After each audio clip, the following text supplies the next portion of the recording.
guys, in this video I'm going to talk to Dr. Alisa Alvis, a clinical psychologist. I'm going to ask her what's the importance of having a mother in a son's life and then a father in a daughter's life, and then how does this later affect the child as they become an adult in their romantic relationships. So it's a very interesting topic and I'm excited, so let's get started. There's also the question of who your parents are as people, and that, and some of that being couched within their sex and their gender, and how that sets up your expectations for people of that same sex. That same sex, correct? Yeah. So there is that just general idea for both girls with their fathers, boys with their mothers, in terms of how that generates some of your first ideas about what are men, what are women, what are the things that I can expect from them and how they behave, and setting up your long-term interaction with people who are similar to that person, you know? Yeah. So I think that that's like kind of the first big idea, because, humans are, we're data machines, right? We're social data machines, and we have to find a way to organize information. So the same way that, like, when you teach a little kid like what a cat is, like you point out cat after cat after cat, and the child starts realizing, okay, cats have 4 legs, cats are furry, cats have the different characteristics, and they build an idea. So it's the same way with other categories, even for more abstract things. It's like, well, what are men? What do men look like? What are the physical characteristics of men? And then how do men behave? And then what's the reaction that I have to them? And then taking that further into life. And similarly with boys and their mothers, right? Yes. Yeah. And the same goes for, I think, sons and their moms, like boy children and their mothers. Yes. It kind of either sets a standard or it doesn't, or it confuses that. I'm not too sure. What do you know what I mean? I am loath to say what it ends up doing. and sometimes it can be a frustrating part of talking to a psychologist about things. I think if you by the way, if you run into a psychologist and they're willing to tell you something absolute about A definitely causing B, look at them, squint at them a little bit. We talk about connections between things. I think there's definitely a connection between how you go on to, so let's say you're a woman, how you go on to perceive men later in life. Is it connected to your relationship with your own father or father figures? Yes. How is it connected? Is it connected in a positively oriented way, a negatively oriented way, a disruptive way? I can't say that for sure. That's a more individual conversation. Yeah, because we all have individual differences, obviously. Right. And kind of like, just like what we said last week, even if you have a particular situation that occurred at baseline and you have certain predispositions, well, actually, even you said you build experiences over time, right? And those also get added into your overall impressions and, the conclusions that you come to, right? So just because you had a poor experience, for example, doesn't mean that you're going to necessarily have a negative impression of men forever and ever. Maybe you'll have subsequent positive experiences that start to temper that initial negative one. So that's why I'm cautious about saying if then. Because it's different for everyone. Exactly. I think they're connected. I think it's well worth it to investigate it, to look at it. Yeah. Because I find that it's very common that men, I have heard a lot of men say, and even men that I know, sometimes, we look for qualities that we, from our mother in women that we're interested in. And it's like, we don't realize that we're doing it until we're in it. And then it's like, you know what, she reminds me a lot of my mom. And then for girls, they either, well, for me, I don't want someone like my dad at all. So I have that in mind, and I have this notion. I had a notion of men, and it changed as I got into other relationships. But my initial relationship with the closest male in my life was really my father, like that first relationship. So then kind of translated that into like, well, are all men like this? I don't know if I can trust anyone. Will they stay? And so then I have issues when I'm looking for my partner, thinking that, they might be like my dad. I might end up getting a divorce. They might not stay. They might not care about their kids. So I have that still in me. I'm actually going to insert something else too, which I think is interesting, but this might be more, I'm more thinking about myself here. So it could be that I feel a little indicted. There's the relationship you have with the parent, and then the extent to which you are like or unlike that parent. Okay. So, which then brings in a whole other layer, right? Like Yeah. you may, so for example, I myself have a relationship with my father that is fraught, right? Like there's very positive elements to it, and there's elements to it that are really negative. And my parents had a very painful and violent divorce. But there's personality traits that I have that are very much like my father. Right. Not like him. So it's like, as I make my way through life and, you form your romantic attachments with people, that is also a piece to be squared. You have to square within yourself, that you have to reckon with. Like, for me, it's like, well, were all things about this person bad? They weren't. And even some of those things are core parts of me. Yeah. That you have to kind of recognize and accept as well. Right. Yeah. And I think also, like, when you bring yourself into a relationship, kind of be mindful of like, okay, well, I know I recognize these things in my mom or my dad, and I am aware that I'm bringing it into the relationship. Yes. What am I coming with? Yeah. But it's really important though, because I think that, well, I can say for the Caribbean or the Black Caribbean diaspora that I'm aware of, there's a lot of single parents and mostly moms. Right. I believe that started from slavery. Because I mean, I don't have facts in front of me, but thinking about it, I'm thinking, well, I think dads were probably taken from their families to work, put in labor, and moms were the ones who were there to bear the weight of taking care of the child and maybe other children as well that weren't theirs. And so then subsequently you have like a generation of kids without their father that don't have those parenting skills of a father to like run on, you know what I mean? Right. I mean, so like you, this isn't my wheelhouse. I have some knowledge of it insofar as, done some history in school, some Caribbean studies in school. So I think you're correct that there is a historical feature to this that has to do with like the way that we were colonized, the effects on the family structure that was caused by enslavement and families, right, that families were often broken up because of family members being sold or having to or sometimes even from the beginning, that relationships being established between persons who had different owners in the first place, who were owned by different people, in the first place. So I think that there are deep roots that have to do with that. And also some elements of there are persons who have done ethnographic work that has to do with the matrifocal culture in the Caribbean, that we have a lot of matrifocal families. What's that? Matrifocality means that, so matri meaning mother, focal meaning a point of concentration. So the idea that the family is centered around these powerful female figures. Okay. And that is for a lot of Black Caribbean, I can say Black American families. Right. So you have like this idea of the yard or the dooryard, and you might have multiple generations living in a single yard, coalescing around, this grandmother or a great grandmother. Or great, yeah. And they seem so powerful, very powerful, more than the grandfather or.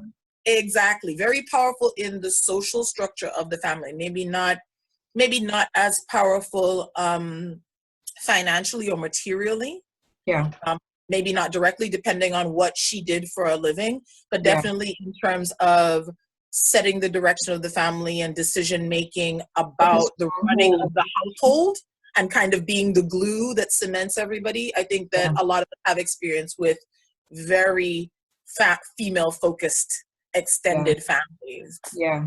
Yeah. Yeah. I think that's maybe where this black magic came from.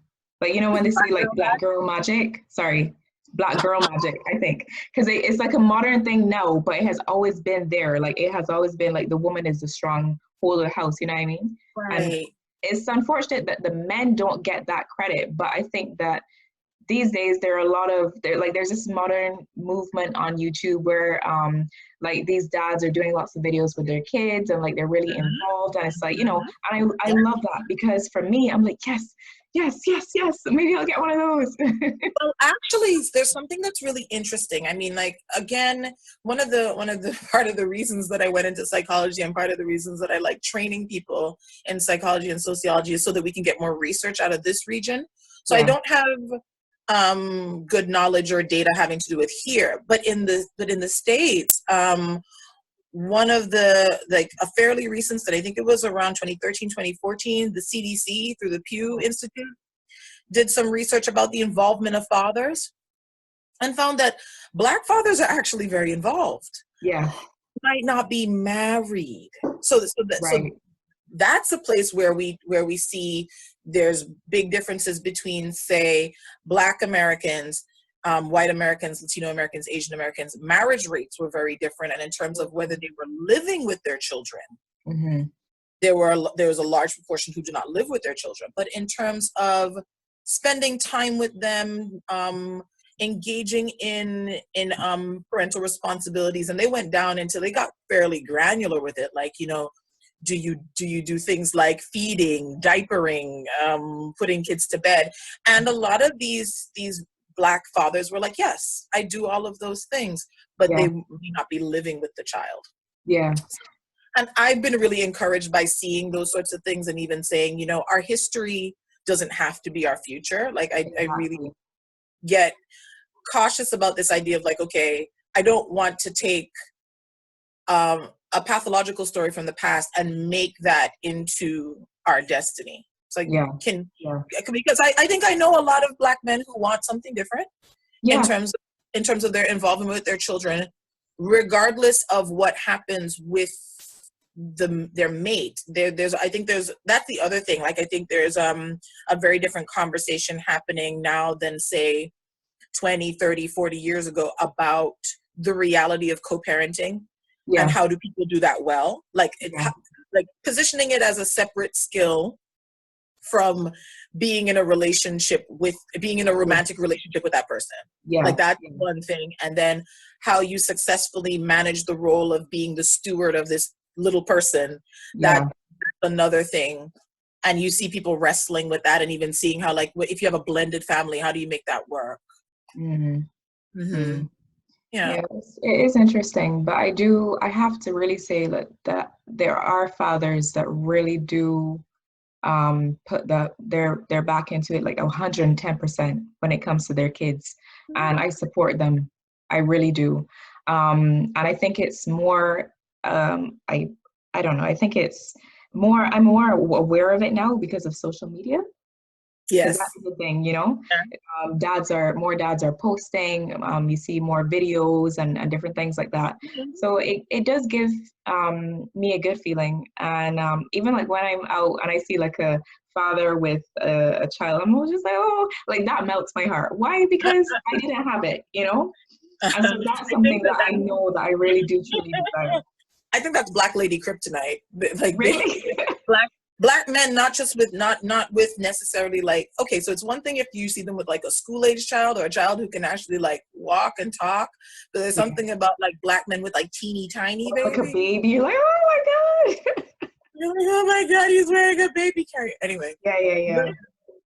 But I think some of what we, like, even the topic that you presented for today, it's so interesting because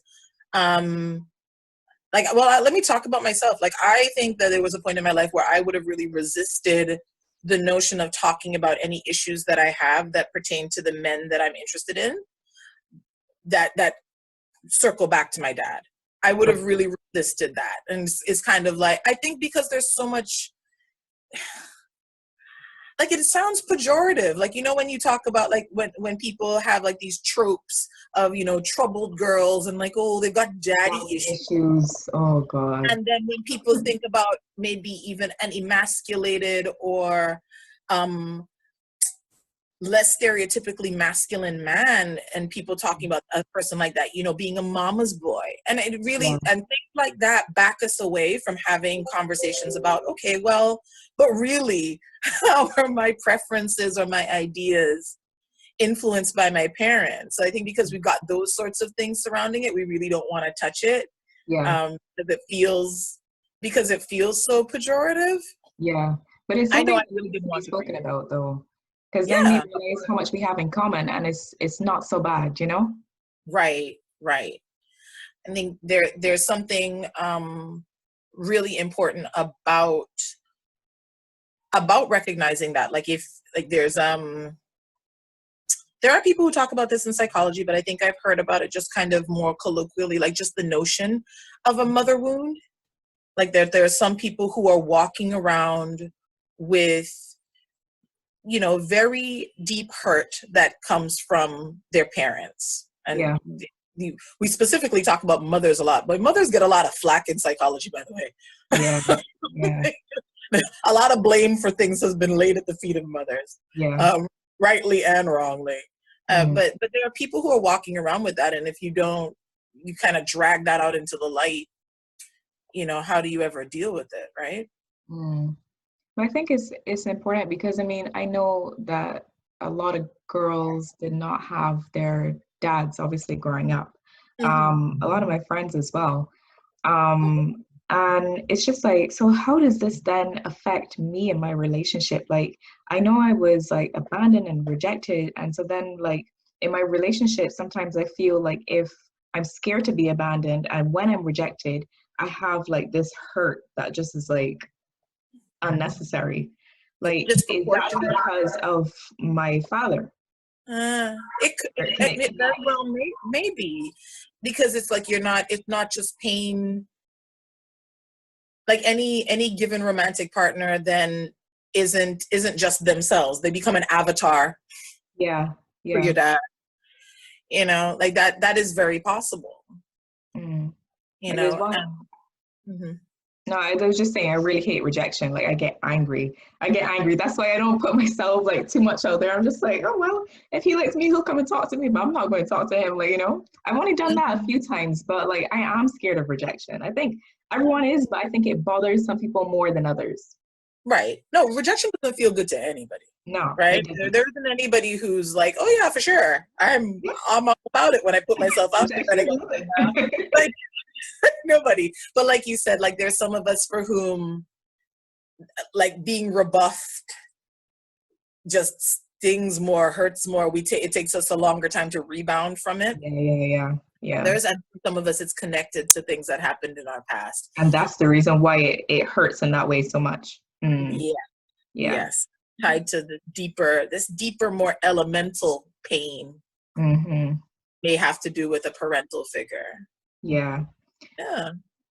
Another thing, my mom, she always said to me, like, Kim, when you're when you find a person that you want to settle down with, look at how he treats his mom. I was just like, okay, like I never understood it at first, but then as I got older and I saw my dad, the way he was with his mom, I was like, oh, okay, I get it. I got it. Like, noted. So I think that, has anyone told you that before? Yes, I think, I mean, I've heard that. And there's another one that I tell people to pay attention to and that I pay attention to myself. What's that? So how somebody talks to and treats their mother first, and then other women in their life, if they have sisters, for example. Yeah. But I also listen to how they talk about their exes. Mm. Because it can be revealing. Because I mean, so the reason that I say that is because, and I don't know if you've ever, I don't want to make our conversation digress away from family, but just to just insert this idea of, there are some people who have a reverence and a respect for women that they are related to that Mm-hmm. doesn't seem to transfer to women that they are not related to. Right. Okay. Very, very, it's disquieting, Yeah. but it's there, you know? And so I think looking at how a person treats like that first example of womanhood that they would have been exposed to is really instructive and can be important information. Mm-hmm. And I think it's also important to look at like where are the distinctions between that and how they may treat women in the wider world, because it's possible to be wonderful to your mother and terribly misogynistic to other women, I right? don't get that though. I just don't get it. Neither do I, but it happens. I don't It get it. happens, right? I think because for some people they've deeply compartmentalized those things in their mind. Like, that's my mom. That's the woman who gave me life. I think of her in a certain, she's got a box around her Mm-hmm. that says mom. And I haven't necessarily connected that box to, well, my mother is a woman, ergo this should translate to how I treat other women. Right. I feel again, I don't want to blame the mom, but that's a very I feel like the mother should be responsible for helping a child to understand that, yes, I'm a woman, I'm your mother, but you treat me the same as you do other women, if you get what I mean. And vice versa for girls and their fathers as well. Mm-hmm. Yeah. I think where I'm really interested to see as public opinion and kind of the zeitgeist shifts, how we have conversations with our children now, and the things that we try to seed in them. Yeah. I don't recall, my parents didn't have a lot of direct conversations with me about this idea of, okay, this is how you treat men, this is how you treat women. I don't want to lie and say I remember conversations about that. I think my father in particular had more conversations with me about achievement. I think the big things I got from my dad were to not feel limited by my sex. Mm-hmm. Me being a girl was neither here nor there as far as he was concerned. Yeah. I think that was the big message that I got, but I didn't receive a lot of messaging around, you know, this is what you should expect from a man. This is the type of treatment that you should expect. This is the respect that you're owed. That sort of thing. Like I don't remember having those conversations. Yeah, I didn't have them either. Yeah, I mean, I'm sure I absorbed some ideas about it based on my relationship with him. Yeah. But if people have more concrete conversations like what you're talking about, like where a mother saying explicitly to her son, you know, this is what mommy likes, and this is what's important to me. You know, mommy's a woman. You know, we should be careful about how we talk about this or treat women and girls in this way. It'd be lovely to see people do more of that, like more purposeful unlearning of some of the kind of the casual sexism that kind of plagues our society. I think a lot of work can be done around that in the land of early parenting and kind of the conversations that we have with children. Yeah, because I can't say that I did not have conversations with my mom, and I think that religion, Christianity, really also helped me present a standard as to what I should expect and should not expect from men, I guess. So that and my mom did help me. But when it came to my dad, we never had those kind of conversations, or I never felt as if he did anything to, I don't know, I don't remember feeling like he taught me how to deal with other guys or other men. Never had that conversation. Yeah. Never. Didn't have any of those either. Yeah, and it's really important. You think about it, because it's like, you know, you want to get that almost like approval or sense of security or like validation from someone who you've always known, to then translate it to other people. But if you don't have that, you kind of you're not sure, you know? Right. I mean, there is some, there are people who have done research and looked into the connection between a woman's relationship with her father and other outcomes, things like age of first sexual experience, the types of relationships that they get into, whether or not they're likely to be talked into having sex if they don't want to. And there are linkages between those things. And the data suggests that the more securely bonded you are with your father or whatever your father figure was, so some adult male figure that is a caretaker, that you're able to manage those things better.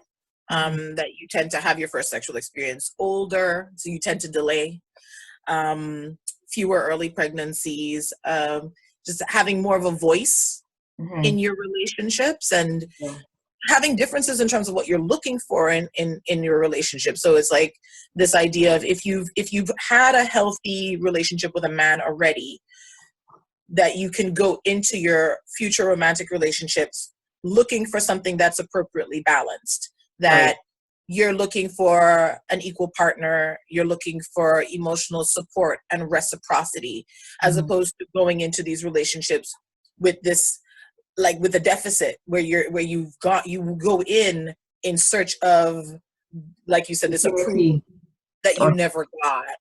Right. Yeah. So that there is some research to suggest that it sends you off into your relationships from a different place if you've had a healthy relationship with your father. Yeah, I can definitely believe that. So I can say like sometimes even myself, I've heard one of my friends say like, this guy, he makes me feel safe. Like he makes me feel like, I don't know what it is, but he makes me feel safe. And I'm like, yeah, I understand that. And I think that these people or these men make us feel this way because we didn't initially have it, So even if he's not as great as another person, we still navigate towards him because he's the one that makes us feel how we always wanted to feel, That's right. Right.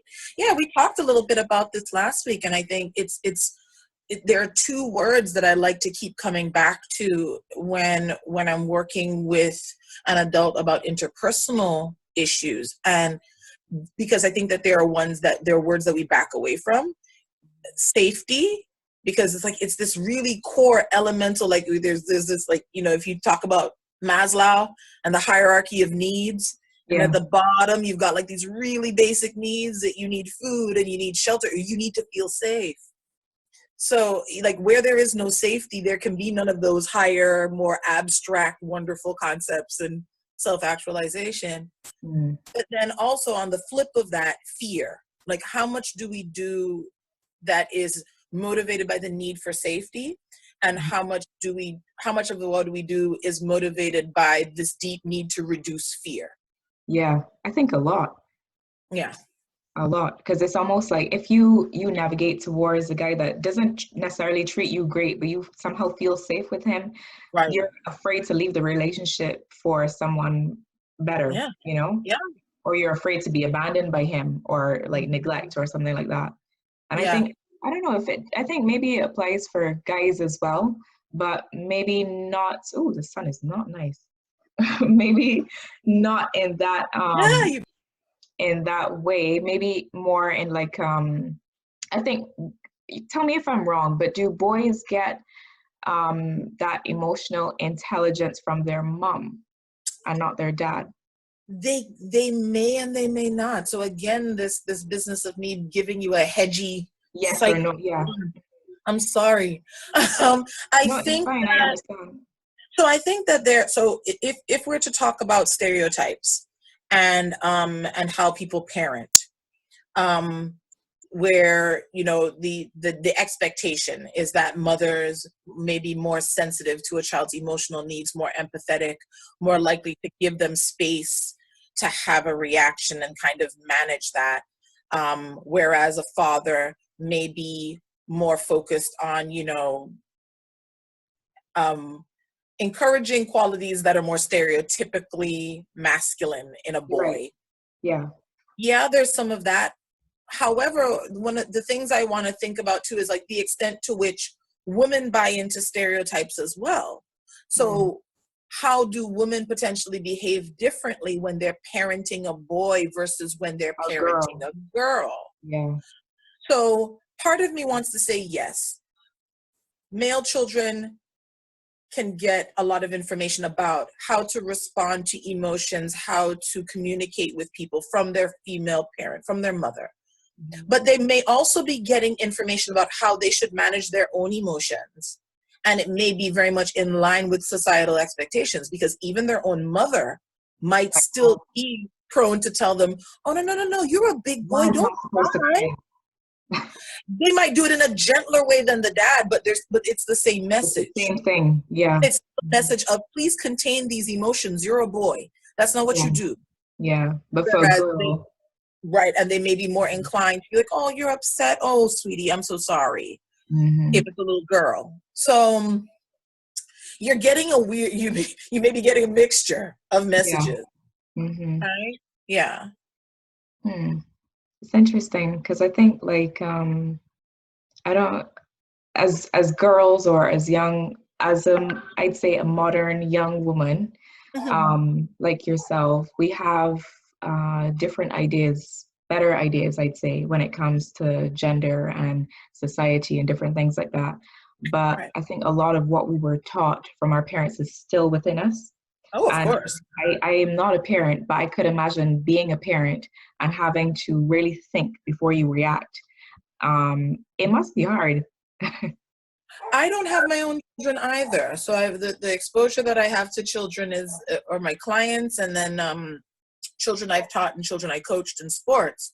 And you're very right. Like you have to you have to actually stop yourself, because there's so much that is a knee-jerk reaction. And you have to actually give yourself a beat and be like, wait a minute. What am I perpetuating here? Yeah. Kids do that to you. They make you react, you know? They really do. They really do.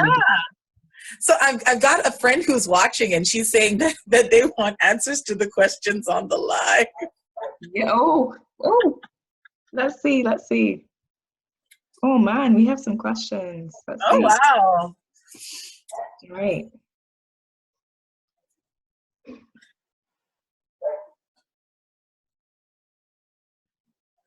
What age should parents start talking about relationships with their kids and also their expectations from their partners? Oh, wow.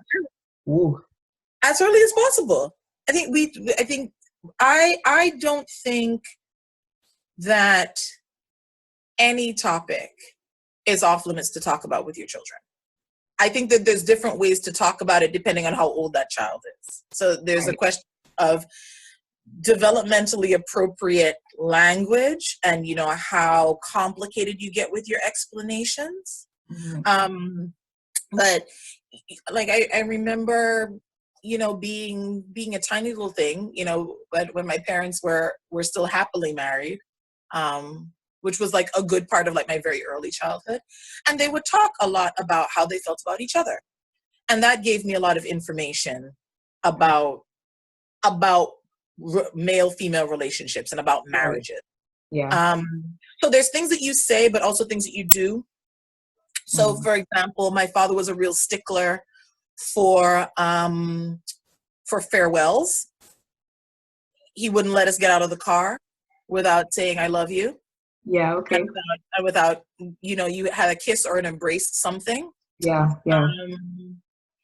And so I think that even like those things, even though they're not explicitly about romance, it does signal something to the child about the importance of relationship, that, you know, so first and foremost, they are part of this core relationship first. Yeah. And then taking some of the things, so all of the things that make them feel warm and fuzzy and good about that relationship, then they can go and replicate them. Yeah.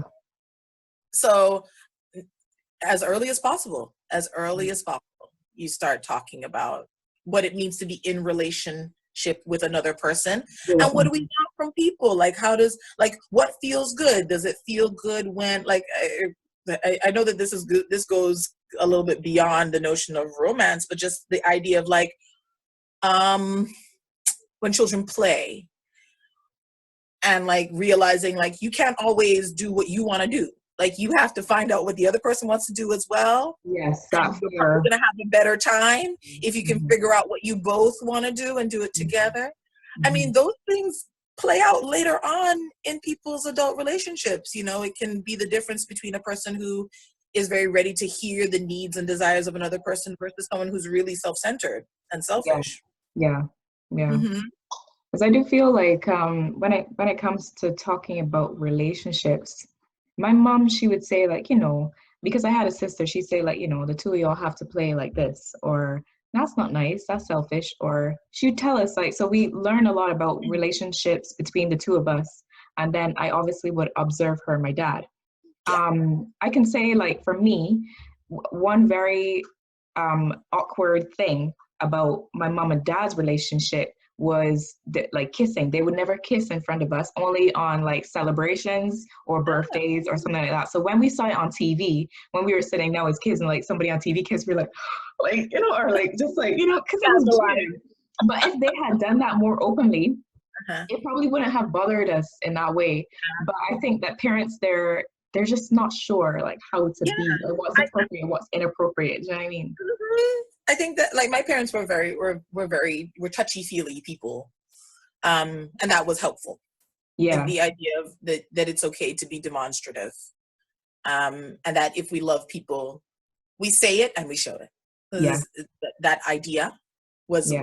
an idea I think that came across early in life. Mm. Yeah. Hmm. All right, let's look at another question. Yeah. Oh, okay. What about girls who have a strong relationship with their father and put him on a pedestal? How does this affect the health of a future relationship? Ew. Again, tough to say. I mean, so I have a friend who used to like to say too far east is west. Oh, okay, okay. So anything in extreme can be problematic, right? So we have our parents as archetypes, but there can be a point where that archetype can end up being limiting, right? So not only whether or not that person has their father idealized and really wants their mate to conform to that, because I Yeah, could see that potentially being problematic. yeah, um, or even if it doesn't have to do with strictly wanting a mate to be like their dad, having an over reliance on a parent's opinion can be a problem too, it's right? true. Where the desire for the approval and the blessing of a parent can get in your way potentially. And that just comes from their own ideals for you, Right. necessarily. So it's one of those things where there has to be the technical word that we would use for it is differentiation. As you get older, you need to be able to successfully differentiate from your parents. Mm, So they can remain as an ideal and, as a person who represents a lot of the things that you strive for in a mate or that you treasure in a relationship. But your parents are also people. So yeah, the hope is that as you get older, you're able to round out your impression of your parents to include the fact that they're a human and fallible yeah. and have And and have their perfection, own whatever. imperfections, right? So and also being able to, like I said, distinguish your needs and desires and your ideas and sense of self from them. That you Hmm. don't that you're not inextricably intertwined with them for your entire life. Like Yeah. the healthy adulthood involves a pulling away Mm, from parents in order not in order to institute distance for the sake of it, but so that you have the space to develop your own self. yeah. I feel my sister thinks that I can never pull away from my mom, that I will always be um this big mama's girl. But hey, Uh-huh. maybe, whatever. Whatever. I have my flaws. I think it's not it's the idea with anything. is not necessarily to obliterate it or to make it not so, but to recognize the ways in which, does this contribute to my flexibility? Does it contribute to me having strong relationships or being able to live that I want, or is it getting in my way? Mm-hmm. And then, adjusting accordingly. Yeah. Yeah. Okay. Mm-hmm. Let me see. We have, if we have any, this one. All right. Twisted Kimmy, she's asking, many adults come seeking help for damage from relationships with toxic parents. Yeah. In the Caribbean, this is becoming more common. What would you suggest be said to the persons who need to be cut off from their kin? So I think this is similar to what we just said, but how do you even? Those sorts of cases are they're complicated and they're painful, because I think what that person is pointing out is sometimes true. Sometimes the best way for a relationship to continue is for it to not. Like for some people, they need to actually stop interacting with that parent, and I mean, given the kind of society that we come from, the things that we value, like that's a huge deal. The idea of like just not talking to a parental figure ever again. Yeah. For other people, we would be talking about not necessarily cutting off contact, but extremely limiting their exposure. Especially if it's a toxic relationship. Right. So trying to reduce exposure, reduce triggers. For persons who are in that situation, my therapeutic process with them tends to be around the notion of what I was talking about before, which is, how do you, and this is one of the reasons why I like dialectics so much. Like I do a lot of work using dialectical behavior therapy. And the idea of a dialectic is to have two apparently opposing things, and how do you help those things successfully coexist, and how do you forge a middle path between extremes? Okay. And for adult children who find themselves in that position, often the question that they'll ask me is things like, like deep in me, there's places where I love this person still. Mm-hmm. And there's parts of me that still want them to acknowledge me, to accept me. And then I also recognize that that's unlikely. And I also recognize that even that it can't just be me. If they're not willing to meet me, that we're probably not going to get to the place that I would like to get to. So once we're able to recognize those two things, then it becomes a business of, how do you peacefully live in acceptance of those two things? Yeah, how do you come to terms with that? Yeah, it's I think that is, for people who find themselves in that position, there's deep work around radical acceptance that needs to happen.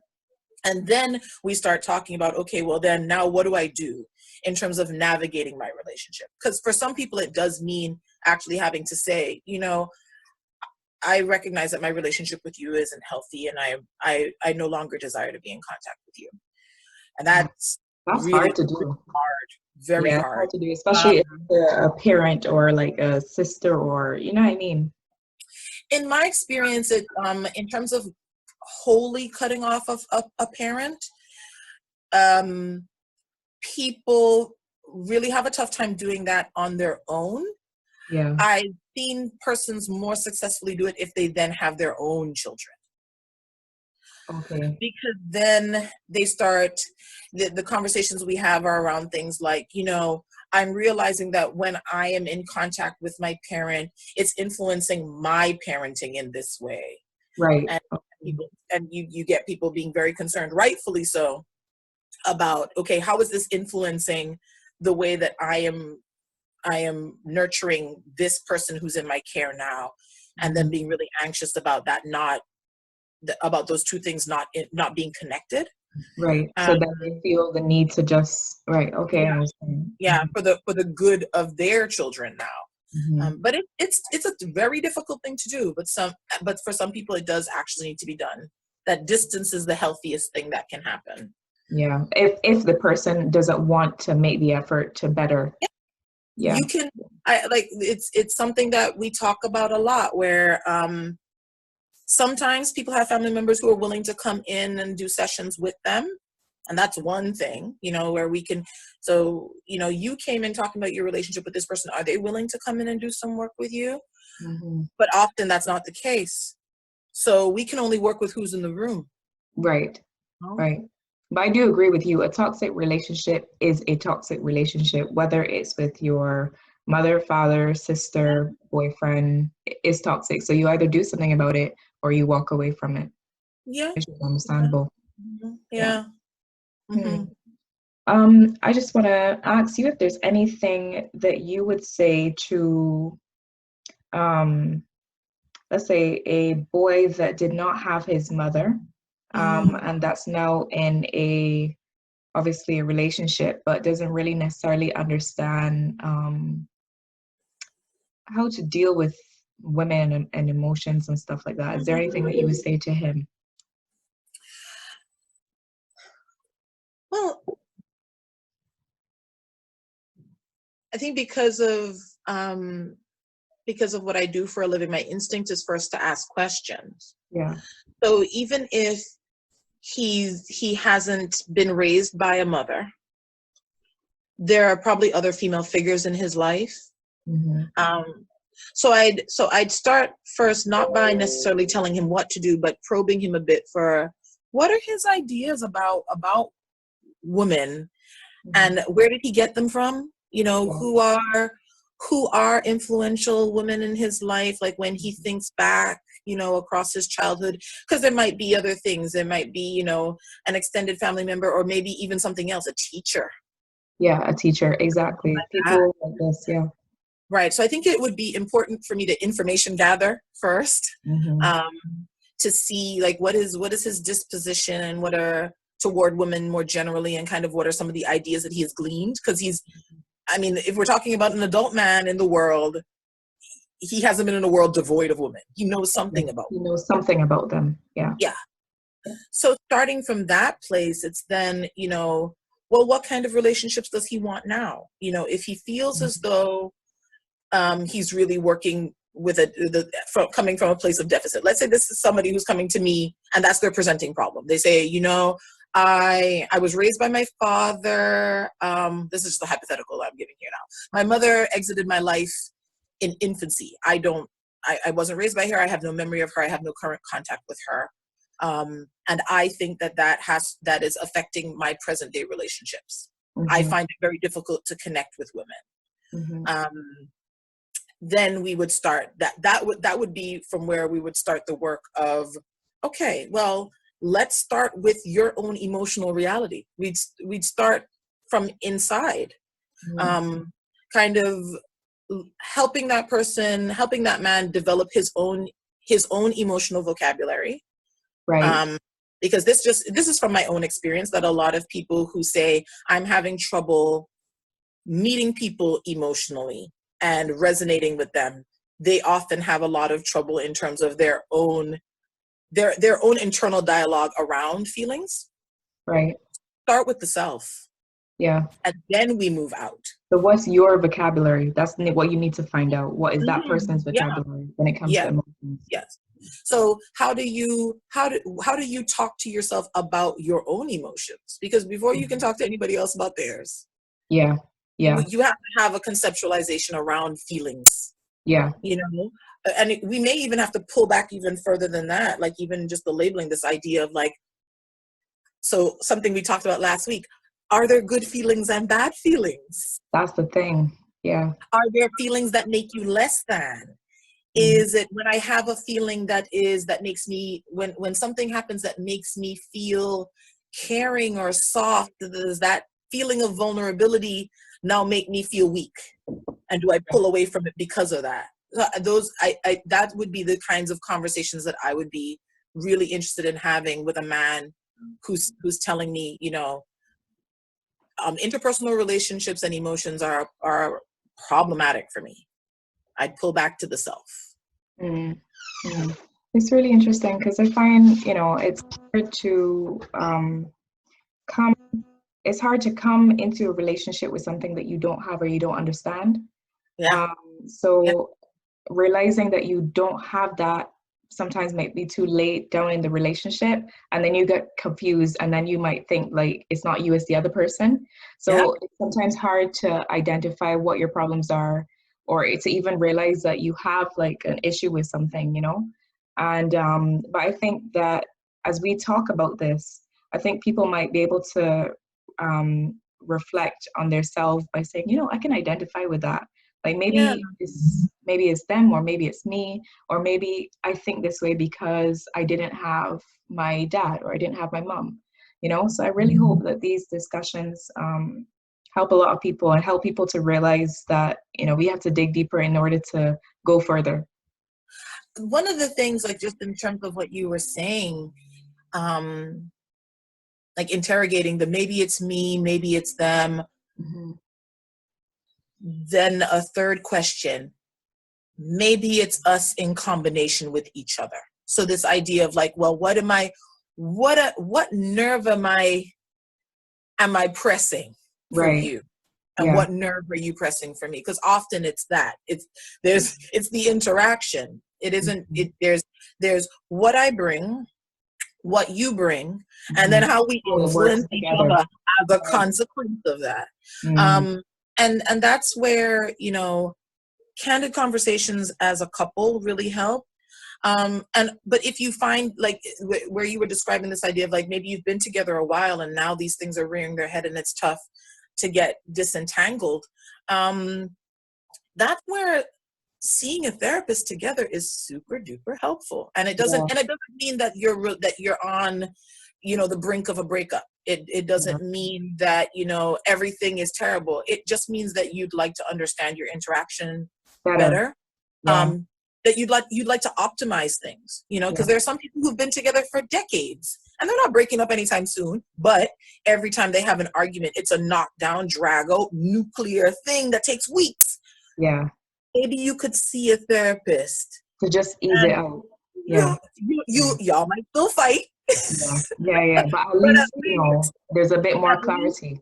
right, at least, so maybe you could, not maybe, because I think all couples need to learn how to fight without wounding each other. You're Yeah. going to fight. Mm-hmm. So how do you fight fair? How do Yeah. you You stay fight constructive? fair.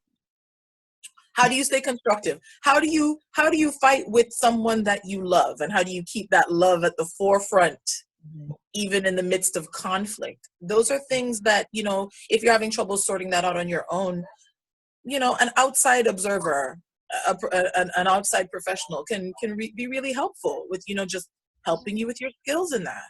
Mm. I was watching this series on Netflix, and they were talking about Black families and stuff. And the Mhm. child in the film, she said that I've learned that it's good when my parents are quarreling, but I have to worry when they stop quarreling. And I was just Yeah, like, that's when they so get true. icy. Yeah, that's really true. Uh-huh, uh-huh. I have a friend who was watching before. She's asking me a question on WhatsApp.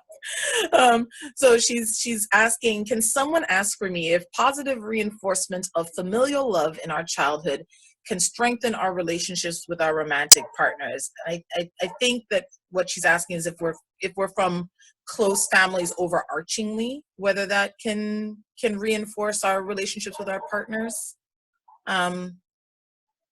The short answer is yes. Can you say that? Can you say her question in a different way? I think she was asking, I'm hoping that I'm paraphrasing her correctly. So she asked, does positive reinforcement of familial love in childhood Mm-hmm. strengthen our relationships with our romantic partners? So when she said familial love, I'm not certain about whether she meant collectively, like your family as a unit, or whether she meant individual bonds within your family.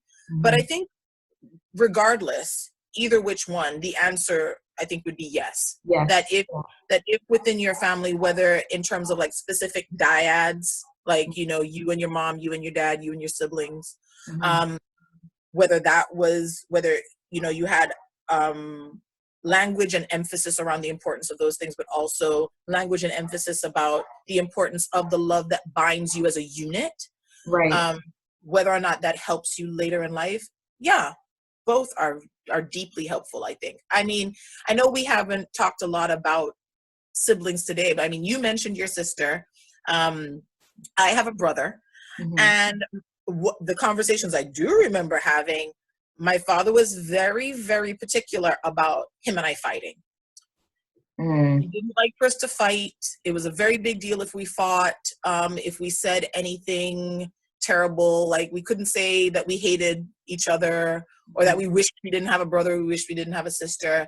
Yeah, like we couldn't say certain things. Yeah, he would be like, one day, and I mean, this is a little bit morbid, but he would say, one day me and your mother will be gone. And the person you will have, the person who you will have, who really understands you and knows you, will be your brother or will be your sister. Yeah. My mom would tell me, you only have one sister. Yes. So I think that those things are definitely important because it teaches you to value relationships. Yeah, it does. And it's important. It does. Yeah. That's an interesting one. It is. One day we're going to get into siblings. Siblings are a whole... That's a huge thing. And I have to maybe go into a different room because I don't want her to come over here to get me. Yeah. I mean, it'll be interesting when we do, because you have a sister and I don't.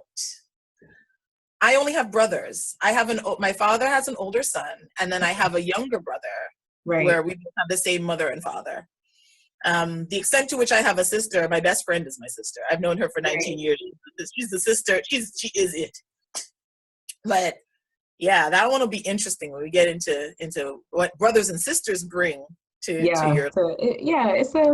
It's one that I don't even think that I thought about it to that extent, but I want to see like what comes out of it, So that would be an interesting one. I got some ideas. Yeah, I really thank you very much for today, but I just want to say that we spoke briefly about, couples going to therapy. Yeah. Now, in the Caribbean, when you tell somebody, oh, I'm going to therapy, people are like, oh, like they think immediately like something's wrong with you. I'm like, I can't say that I didn't think like that before, like when I was in my teens and stuff like that, because I remember a close friend of mine died, and we were all in a group of friends, and they sent us to therapy. And I was just like, guys, don't say anything. Like, we're not talking about it because, like, they think something's wrong with us. So we shut down. We didn't speak to the therapist at all. But it's only as I got older and I understood different things that therapy is nothing bad, and it doesn't mean that something is wrong with you. If you go to therapy, it means that you're probably even better off than the people who don't. Maybe. You know what I mean? And going to therapy as a couple is something that you can is an investment. Yes. Yeah. If anybody comes out of this, like when they listen to this conversation or they listen to me, I'm hoping that people come away from this with the idea that a psychologist is not just somebody who you would see if something is terribly wrong or the situation is dire. We are like any other health professional in that we have a huge role in prevention. Yes, yeah. As well as intervention after the fact. And that wellness is something that we should protect. So if you're looking at it from that standpoint, and if you're putting your focus more on, well, what can I do to optimize my mental health? Then you can see a psychologist even for, like, I know quite a few people who have seen a therapist for short-term issues. I changed jobs. I moved. I'm about to have a baby. I already have a child and I'm about to have another one. So somebody who helps you navigate, an instance in your life, that therapists do that work as well. Like there doesn't have to be anything wrong. I think this recognition of there are things happening in my life that influence my internal world. And sometimes I need a place to talk about that, to unpack that with someone who their job is to hold that space for me. Their job is to give me objectivity. Their job is to not judge me.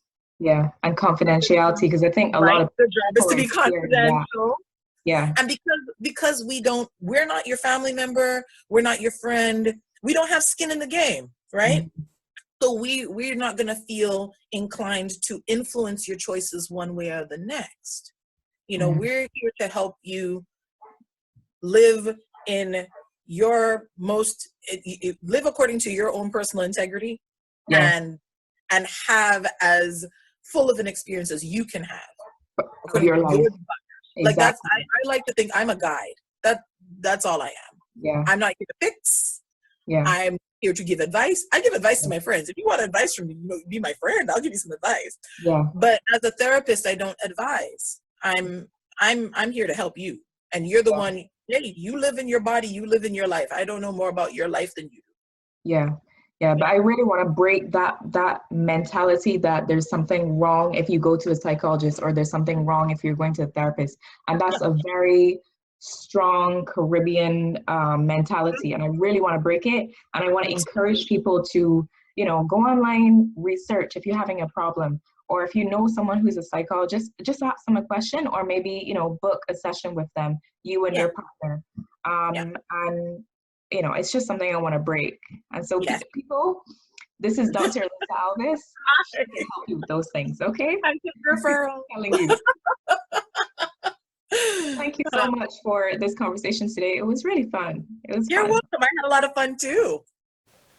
Thank you very much for watching that video. Our discussion was really, really, really interesting. I got a lot from it. I hope you guys got a lot from it. Please subscribe to this channel so that you can keep in the loop, and also follow us on Instagram. If you do have any questions, just send me a message via Instagram, and you know, talk to us. Let us know what you're thinking. If there's any discussion topics that you'd like to talk about, or even if you'd like to join our discussion, just let me know. Okay? Thank you so much for watching. Bye.